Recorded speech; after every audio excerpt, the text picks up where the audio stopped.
Everyone, welcome back to my YouTube channel which is Shiksha with Diksha. तो आज है 17 नवंबर 2024, यानी कि आज संडे के दिन एचपी टेट आर्ट्स वालों का पेपर जो है वो कंडक्ट कराया गया एचपी बोस के द्वारा।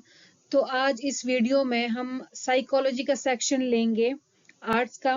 तो जिन बच्चों ने आज पेपर दिया है और जिनको थोड़ा डाउट है कि कौन सा क्वेश्चन गलत हो सकता है या कौन सा ठीक है, तो वो लोग इस वीडियो को जरूर देखें। और अगर किसी को ये प्रॉब्लम आ रही है कि इंग्लिश मीडियम में है तो क्वेश्चन पेपर तो हर एक बच्चे के पास होगा। तो ये जितने भी क्वेश्चंस है वो सीरीज में है, फर्स्ट सेकंड थर्ड करी सीरीज में है, तो आप उनसे मैच करके ये फाइंड आउट कर सकते हैं कि कौन सा राइट आंसर है और कौन सा गलत है। तो बोल तो मैं हिंदी में ही रही हूँ, तो जो भी मैं समझाने की जो चीजें होंगी वो मैं हिंदी में समझाऊंगी, तो आपको समझ में आ जाएगा। तो अगर कोई प्रॉब्लम फिर भी आप फेस करते हो तो please let me know in comment section. Comment box में मुझे कमेंट करके बताइएगा। तो शुरू करते हैं आज की वीडियो। फर्स्ट क्वेश्चन है, which of the following is not an external factor influencing human growth and development. Growth and development से इसमें भी क्वेश्चन देखने को मिला है हमें। और जैसे हमने अभी प्रीवियस वीडियो जो मैंने जेबीटी टेट वाली डाली है, जो भी 15 को पेपर हुआ था नवंबर में ही, तो उसमें भी ग्रोथ एंड डेवलपमेंट से बहुत क्वेश्चन देखने को मिले हैं। इसमें भी ग्रोथ एंड डेवलपमेंट से क्वेश्चंस देखने को मिले हैं। और एक बात मैं ये नहीं बोलूंगी कि पेपर बहुत ज्यादा जो है वो डायरेक्ट था। ये पेपर मेरे ख्याल से अकॉर्डिंग टू मी थोड़ा सा लेंथी था पढ़ने के लिए, इसके ऑप्शंस भी लेंथी थे थोड़े समझने के लिए, और क्वेश्चन भी थोड़ा लेंथी था समझने के लिए। तो ये पेपर साइकोलॉजी का सेक्शन जो है वो मेरे ख्याल से थोड़ा सा लेंथी था। हालांकि ये इजी पेपर था, अगर हम थोड़ा दिमाग लगा के पढ़ें तो ये पेपर इजी था। बट डायरेक्ट क्वेश्चन मैं नहीं बोलूंगी, थोड़ा सा इनडायरेक्ट मेरे को क्वेश्चन देखने को मिले हैं। ठीक है, तो फर्स्ट क्वेश्चन हमने क्या बोला कि विच of the following is not and external factor influencing human growth and development. इसमें से कौन से mental health of mother during pregnancy ये भी है, क्वालिटी ऑफ फिजिकल एनवायरनमेंट ये भी है, level of intelligence of the child और availability of medical care and nourishment. तो right answer is level of intelligence of the child. ठीक है, अगला क्वेश्चन है, to identify the gifted children the teacher can use which of the following technique. इनमें से gifted children के लिए इनमें से जो टीचर है वो कौन सी टेक्निक को फॉलो कर सकता है। एक है opinion of parents and friends, interview भी ले सकता है, इंटेलिजेंस भी ले सकता है। तो राइट आंसर हमारा हो जाएगा डी। नेक्स्ट क्वेश्चन है, who says the process of acquiring new knowledge and new responses is the process of learning. अगर हम पहले वाली वीडियो देखें ना, जो मैंने अभी ऑल क्वेश्चन वाली सीरीज डाली हुई है, तो उसमें भी एक कोटेशन आई थी जो स्किनर से ही रिलेटेड थी। तो ये वाली जो कोटेशन है वो भी स्किनर से रिलेटेड है। तो फिर मैं अगेन यही चीज रिपीट करूंगी कि जो एटलीस्ट कोटेशन जो ऑलरेडी आई हुई है ये माइंड में रखिएगा, और एटलीस्ट हमें ये पता होना चाहिए कि ये पहले ऑलरेडी आ चुकी है और ये आगे आने के चांसेस हैं इसके। ठीक है, तो नेक्स्ट क्वेश्चन है, which of the following is not included in the scope of educational psychology. Educational psychology में इनमें से कौन सा क्षेत्र नहीं आता है। कैरेक्टरिस्टिक्स ऑफ लर्निंग की characteristics, intelligence and it's measurement की बात भी करते हैं, technologies and it's aspect of education, इसकी बात हम एजुकेशनल साइकोलॉजी में नहीं करते हैं, इसकी बात हम ईटी में करते हैं। ईटी यानी कि एजुकेशनल टेक्नोलॉजी में इसकी बात करते हैं। तो इसका राइट आंसर जो होगा वो सी होगा, जो कि एजुकेशन साइकोलॉजी में इंक्लूडेड नहीं है। ठीक है, fifth question is, which of the following statement is not true about creativity. Creativity के बारे में कौन इसमें सही नहीं बताता है। Creativity is universal, which is right. Creativity produces something novel, which is also right. This is positive correlation between creativity and intelligence, which is also right. तो according to me इसमें जो है वो none of the above आएगा answer, right answer, क्योंकि ये सारी की सारी चीजें जो है वो क्रिएटिविटी से रिलेटेड है। तो मेरे ख्याल से NOT है, यानी कि नन ऑफ द अबव आएगा। बाकी जो ऑफिशियल आंसर की होगी तो उसके साथ हमें चलना पड़ेगा। ठीक है, सिक्स्थ क्वेश्चन है, learning brings change in the behaviour of a student, all human being, every organism और नन ऑफ द अबव। देखो, लर्निंग जो है, अब ह्यूमन बीइंग आ गया लर्नर, तो उसमें लर्नर या फिर स्टूडेंट तो उसमें ऑटोमेटिकली आ गया। बट हम ये भी तो देखेंगे ना कि जो भी जितने भी, जैसे फॉर एग्जांपल पेवलोव हो गया या फिर थॉर्नडाइक हो गया, स्किनर हो गया, इन्होंने किसी जानवर पे एक्सपेरिमेंट किया है लर्निंग करने के लिए, ठीक है, जैसे कुत्ते पे हुआ है, बिल्ली पे हुआ है या चूहे पे हुआ है, तो हम ह्यूमन बीइंग नहीं बोल सकते। तो इसमें एवरी ऑर्गेनिज्म जो इसका है वो राइट आंसर आ जाएगा। तो C is the right option here. Next question है all human beings are mortal. ये रीजनिंग का एक क्वेश्चन दिया हुआ है। All human beings are mortal, Karan is a human being, Karan is a mortal, it is an example of.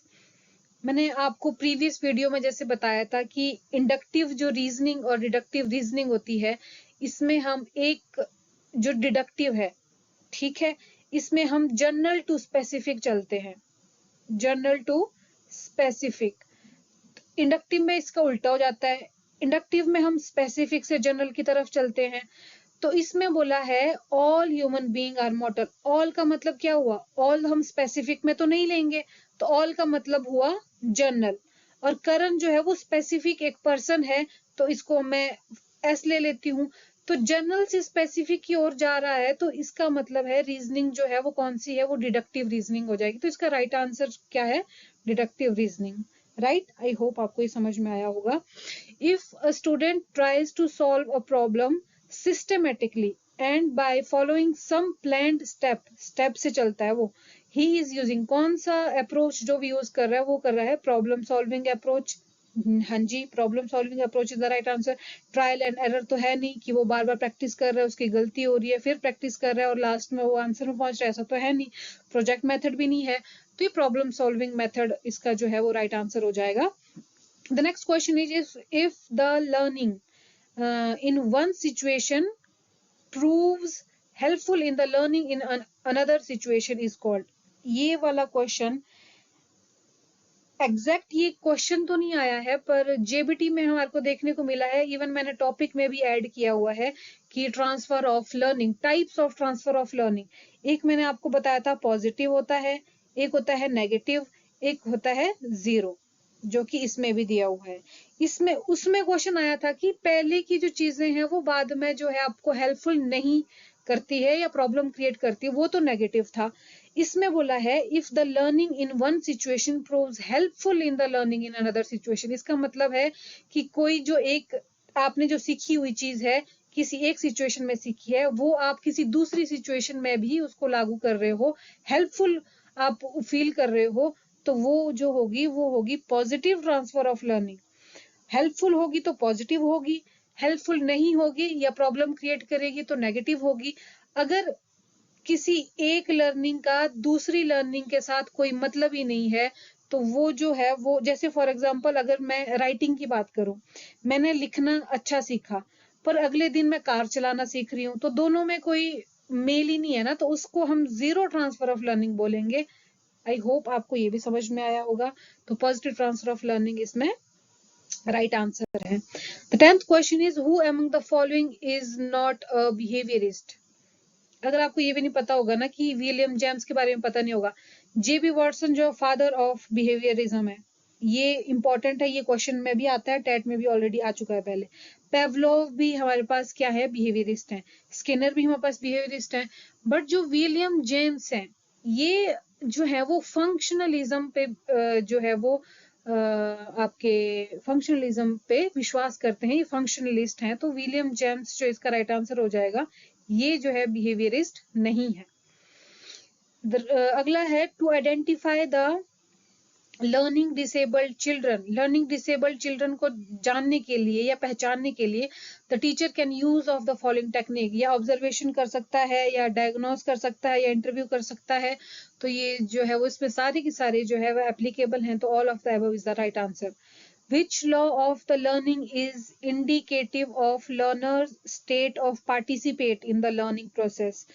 Law of effect, law of exercise, law of multiple reasoning और law of readiness. सबसे पहले law of effect, law of exercise और law of readiness से सबसे पहले mind में आपके ये आना चाहिए कि ये जो तीनों लॉ है ये आपके लॉ ऑफ लर्निंग के हैं जो दिए हैं थॉर्नडाइक ने। ये वाला क्वेश्चन भी ऑलरेडी जेबीटी जो टेट अभी 2 दिन पहले हुआ था उसमें भी ये क्वेश्चन आया हुआ है, और घुमा फिरा के इसमें भी पूछा गया है। पर इसमें घुमा फिरा के ये पूछा, लॉ ऑफ मल्टीपल रीजनिंग जो है इससे रिलेटेड नहीं है, जो ये 3 लॉज हैं। और इसमें घुमा फिरा के इसलिए बोल रही हूँ मैं क्योंकि इसमें हमारे को एग्जाम्पल दिया हुआ है कि लर्नर्स स्टेट ऑफ पार्टिसिपेट की बात की है। जब पार्टिसिपेट होगी ना, जब पार्टिसिपेशन होगी तो उसके लिए एक्सरसाइज और इफेक्ट उतना मैटर नहीं करेगा जितना ये मैटर करेगा कि वो कितना रेडी है उस एक्टिविटी को करने के लिए। तो law of readiness is the right answer.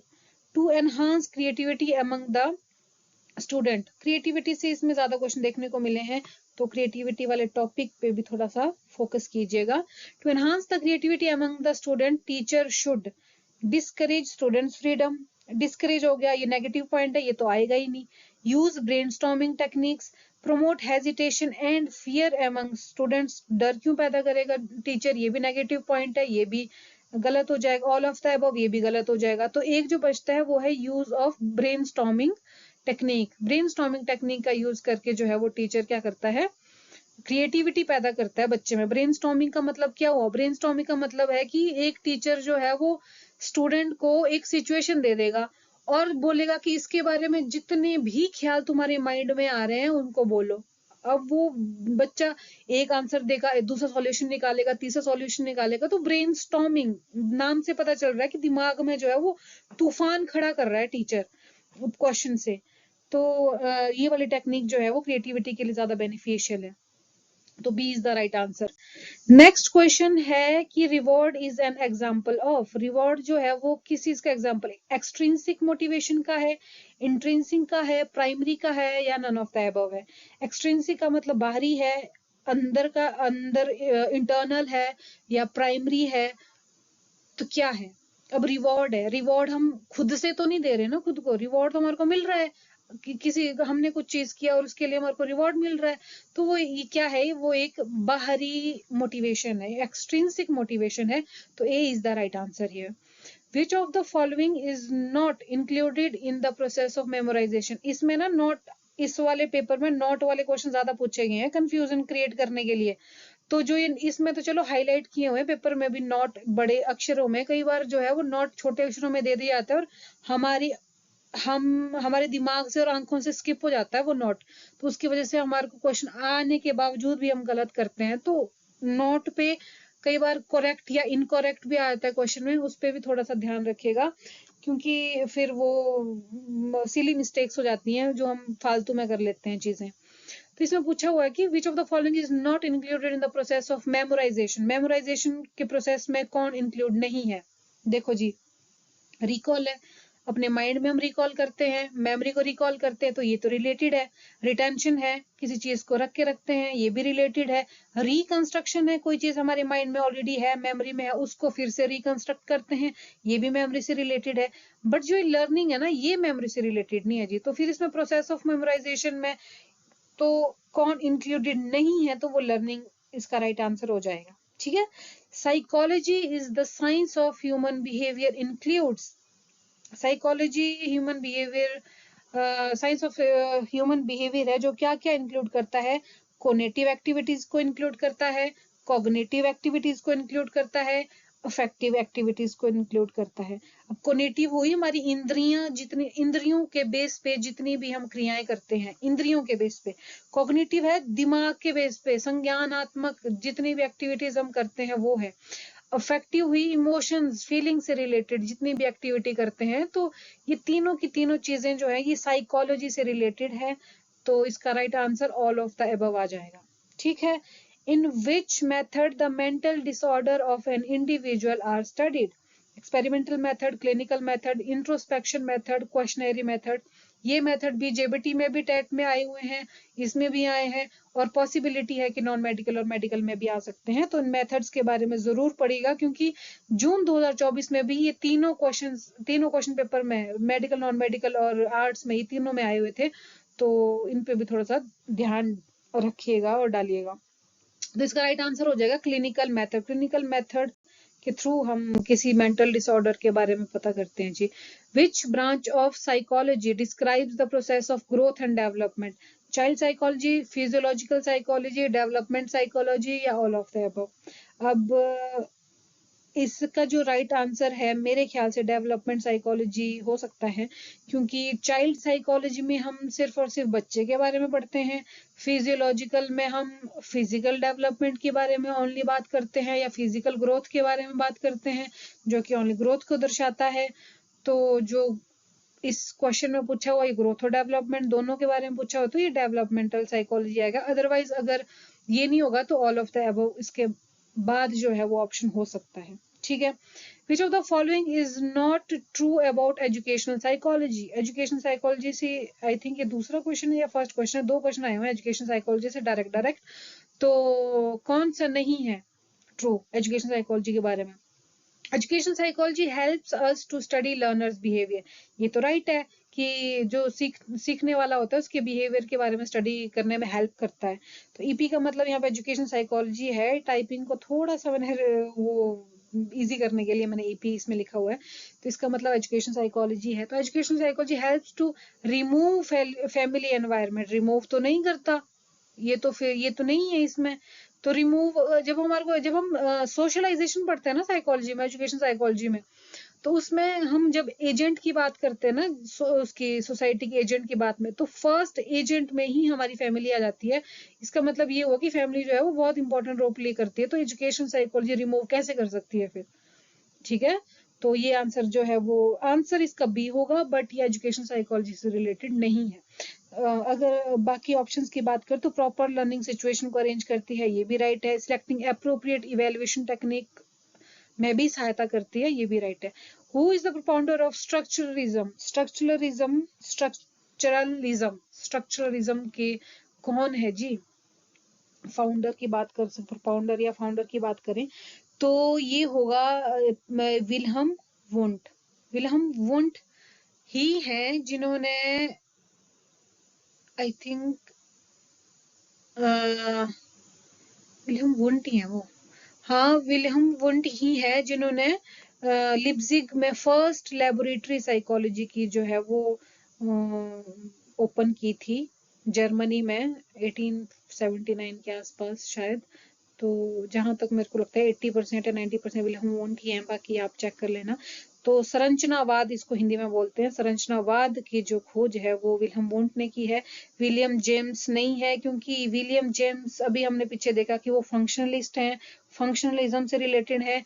JB Watson जो है वो फादर ऑफ बिहेवियरिज्म है। सिगमंड फ्रॉइड तो है ही नहीं है, इन्होंने साइको सेक्सुअल या साइको एनालिटिकल या फिर मनोविश्लेषणात्मक से रिलेटेड है। तो संरचनावाद से कौन है? William Wundt. नेक्स्ट क्वेश्चन है dash represents the moral aspect of psyche. Psyche ये हिंदी में इसका मतलब है मानव, मानव है। तो कौन रिप्रेजेंट करता है मॉरल एस्पेक्ट? ये क्वेश्चन जेबीटी में भी आया हुआ है। ये है हमारे फ्रॉइड का जो साइको एनालिटिकल जो थ्योरी उन्होंने दी हुई है, जिसमें इड ईगो सुपर ईगो की बात करते हैं। इड जो है वो प्लेजर प्रिंसिपल पे काम करता है, ईगो जो है वो रियलिटी प्रिंसिपल पे काम करता है। ईगो वाला क्वेश्चन जो है वो जेबीटी में आया हुआ है, और सुपर ईगो वाला क्वेश्चन जो है अब इन्होंने इनडायरेक्टली आर्ट्स के टैट में डाल दिया हुआ है। तो ये मॉरल प्रिंसिपल पे काम करता है जी सुपर ईगो। तो इसका जो राइट आंसर हो जाएगा वो सुपर ईगो होगा। According to Piaget, during which stage the child starts thinking in abstract form? ये important है, और ये डायरेक्ट क्वेश्चन जो है वो पियाजे की कॉग्निटिव डेवलपमेंट थ्योरी से आया हुआ है। जेबीटी में भी इसके क्वेश्चन आए हुए हैं, 2-3 इसमें भी इससे क्वेश्चन आए हुए हैं। तो इसकी 4 स्टेजेस हैं, जेबीटी में आया हुआ है कि इसकी कितनी स्टेजेस हैं। तो इसमें ऑलरेडी इन्होंने स्टेजेस दे दी हुई है। इसमें सिर्फ आपसे ये पूछा है कि जो एब्स्ट्रैक्ट थिंकिंग जो फॉर्म होती है वो कौन सी स्टेज में होती है। तो एब्स्ट्रैक्ट थिंकिंग आप हमेशा याद रखना कि abstract thinking is related to formal operational stage, जो इसका है वो राइट आंसर हो जाएगा। उसके बाद 23rd क्वेश्चन है difference in reasoning, power of imagination and creative expression are the example of which type of individual difference? Physical है, मेंटल है, लर्निंग है, या नन ऑफ द अबव है? तो इसका राइट आंसर क्या होगा? मेंटल, क्योंकि ये सारी एक्टिविटीज जो है वो मेंटल की एक्टिविटी है। तो mental difference is the right answer. Which of the following statement is not true about the human growth? Human growth के बारे में कौन सही नहीं है? Growth is limited to physical growth only, growth is a lifelong process, growth is subsystem of development, growth is only quantitative। ये बाकी तो ठीक है, कंफ्यूजन बस ए और बी में हो रहा था कि ग्रोथ की लाइफ लॉन्ग प्रोसेस है। कई बार हम बोलते हैं कि ग्रोथ जो है वो लाइफ लॉन्ग प्रोसेस नहीं है, क्योंकि ग्रोथ जो है वो एक टाइम पे मेच्योरिटी के टाइम पे रुक जाती है, बट बट हम इस वाले पॉइंट को भी इग्नोर नहीं कर सकते कि ग्रोथ जो है सिर्फ फिजिकल ग्रोथ, सिर्फ और सिर्फ फिजिकल ग्रोथ तक ही लिमिटेड है। ये ज्यादा स्ट्रॉन्ग जो है वो आंसर जो है शो कर रहा है, क्योंकि जब हमारे पास, हाँ ये ट्रिक भी आप इसको याद रख सकते हो कि जब हमारे पास ऑप्शन में ओनली आ जाता है ना, जब किसी भी ऑप्शन में, तो हमारे को 99% या 98% जो है ओनली के साथ जाना चाहिए कि ओनली वाला जो है वो कभी ट्रू नहीं हो सकता। तो इसमें ये थोड़ा सा इसका नैरो हो जाता है ग्रोथ का मीनिंग। बाकी अगर ओनली नहीं होता तो हम शायद इसके साथ जाते बी के साथ की growth is a life long process. बाकी इसका जो right answer according to me है वो है ए।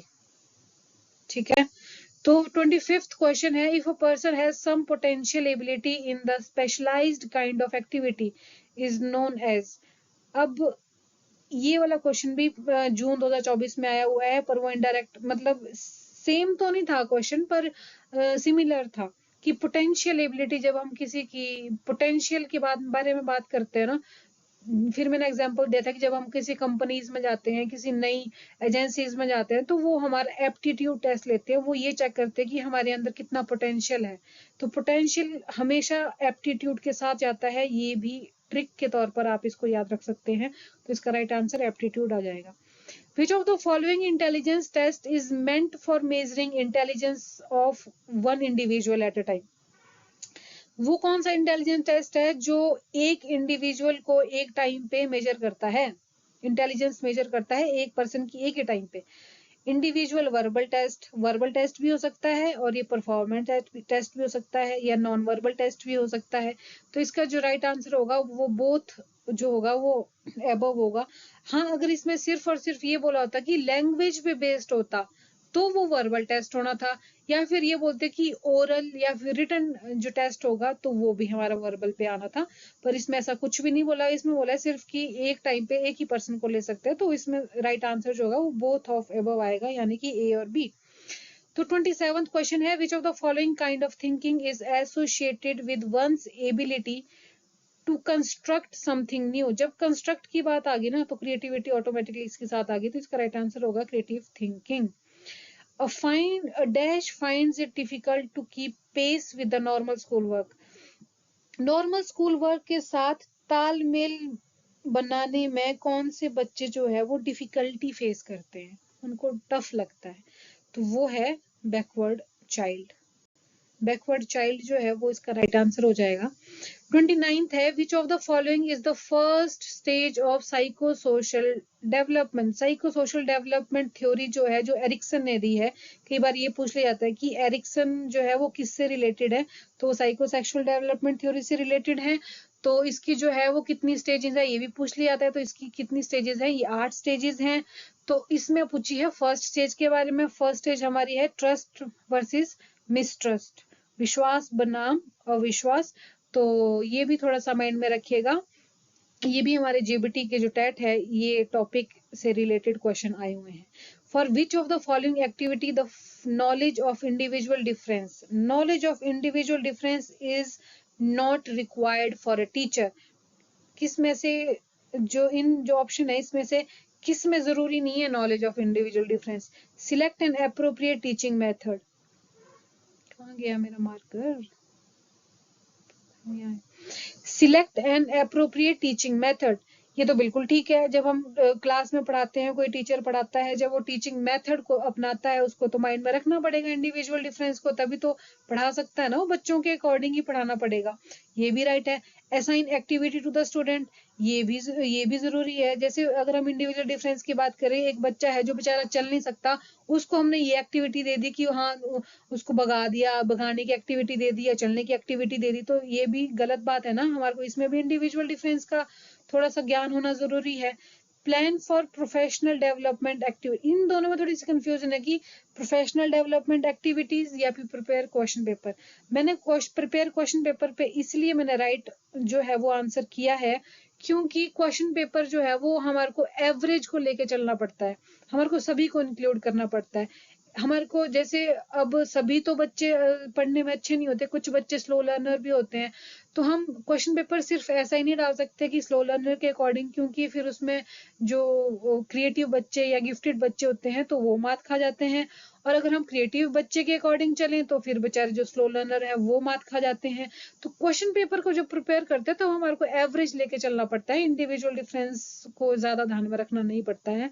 और अगर हम प्रोफेशनल डेवलपमेंट की बात करें, एक्टिविटी की बात करें, तो एक्टिविटी है तो उसमें तो हमारे को इंडिविजुअल डिफरेंस का ध्यान रखना पड़ेगा। तो मेरे ख्याल से जो इसका राइट आंसर है वो B is the right answer. बाकी ऑफिशियल आंसर की आने के बाद चेक करते हैं और पता चलेगा कि राइट आंसर क्या है। ओके, तो ये थी जी हमारे 30 क्वेश्चंस। अब जो है वो मैंने इसमें थोड़ा सा कंक्लूड किया हुआ है कि टॉपिक्स क्या क्या आए हैं इस एग्जाम में। तो हम सबसे पहले देखेंगे ग्रोथ एंड डेवलपमेंट, इससे 3 क्वेश्चन देखने को मिले हैं। एजुकेशनल साइकोलॉजी से 2 क्वेश्चन देखने को मिले हैं। क्रिएटिविटी से हमारे को 4 क्वेश्चन मिले हैं जो कि सबसे ज्यादा है। मोटिवेशन से 1 क्वेश्चन देखने को मिला है। एप्टीट्यूड से 1 क्वेश्चन देखने को मिला है। थॉर्नडाइक के लॉ ऑफ लर्निंग से देखने को मिले हैं। मैं इसीलिए ये चीज मेंशन कर रही हूँ कि अगर कोई बच्चे हैं जिनका इस बार नहीं हो पाता है या जो अगली बार के लिए तैयारी कर रहे हैं वो ये वीडियो देख रहे हैं, तो उनको ये माइंड में होगा कि एटलीस्ट ये वाले टॉपिक जो है वो प्रीवियस ईयर में क्वेश्चन में पूछे गए हैं, तो इनको वो अच्छे से तैयार करिएगा। और इसके साथ साथ जो बाकी के जो टॉपिक है उन पे भी ध्यान दीजिएगा। तो उनके लिए थोड़ा सा इजी करने के जो है वो मैंने कोशिश की है।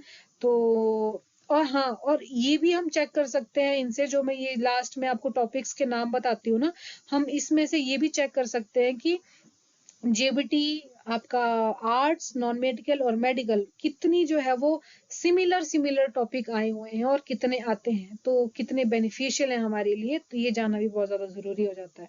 और इससे मेरे को लगता है कि जो मैंने ये आपको प्रोवाइड किए हैं टॉपिक के नेम, ये जरूर बेनिफिशियल साबित होंगे। ठीक है, तो फ्रूट से भी हमने साइको एनालिटिकल थ्योरी से ईगो सुपर ईगो से क्वेश्चन देखा। पियाजे से भी देखा। इंटेलिजेंस टेस्ट से भी हमने देखा, इंडिविजुअल टेस्ट से। रीजनिंग के हमने 2 देखे, डिडक्टिव रीजनिंग के बारे में और दूसरा वो हमने रीजनिंग के बारे में देखा कि जब बच्चा रीजनिंग करता है उससे भी हमारे को 1 या 2 क्वेश्चन देखने को मिले हैं। टाइप्स ऑफ चिल्ड्रन, जैसे बैकवर्ड चिल्ड्रन की हमने बात की है, बैकवर्ड चाइल्ड की बात की। एरिक्सन की जो थ्योरी है ये हमने देखी। इंडिविजुअल डिफरेंस से हमने लास्ट क्वेश्चन देखा। डिफरेंट मेथड्स, ये इनसे क्वेश्चन अभी भी पूछा हुआ है और जून 2024 में पूछा है, तो इनको भी पढ़िएगा। प्रोजेक्ट, क्लिनिकल और प्रॉब्लम सॉल्विंग, इसके साथ साथ और भी बहुत सारे जो है वो मेथड हैं, उनको भी थोड़ा सा ध्यान में रखिएगा। तो बस इतना सा जो है वो मैंने कंक्लूड किया है।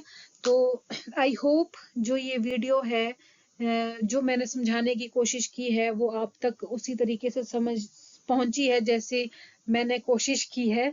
और आई होप आपको ये वीडियो बेनिफिशियल होगी, अभी नहीं तो कल। कोई भी बाद में अगर वीडियो देख रहा है जून 2025 की तैयारी कर रहा है, तो उनके लिए भी डेफिनेटली ये बेनिफिशियल होने वाली है। तो बस thank you so much for watching. I hope आपको ये अच्छी लगी होगी। और प्लीज अगर अच्छी लगी है तो प्लीज इस वीडियो को लाइक करिएगा, अपने फ्रेंड्स के साथ शेयर करिएगा। और अगर कोई प्रॉब्लम या फिर अगर मुझसे कोई गलती हुई है तो प्लीज कमेंट बॉक्स में मुझे बताइएगा। और मेरे चैनल को सब्सक्राइब करना ना भूलेगा, क्योंकि मैं आपको इसी तरीके से एक अच्छा कंटेंट जो है वो बनाकर तैयार करूंगी, जो कि आपके लिए बहुत ज्यादा बेनिफिशियल होने वाला है। ओके, सो मिलते हैं आपसे नेक्स्ट वीडियो में, तब तक के लिए bye bye and take care.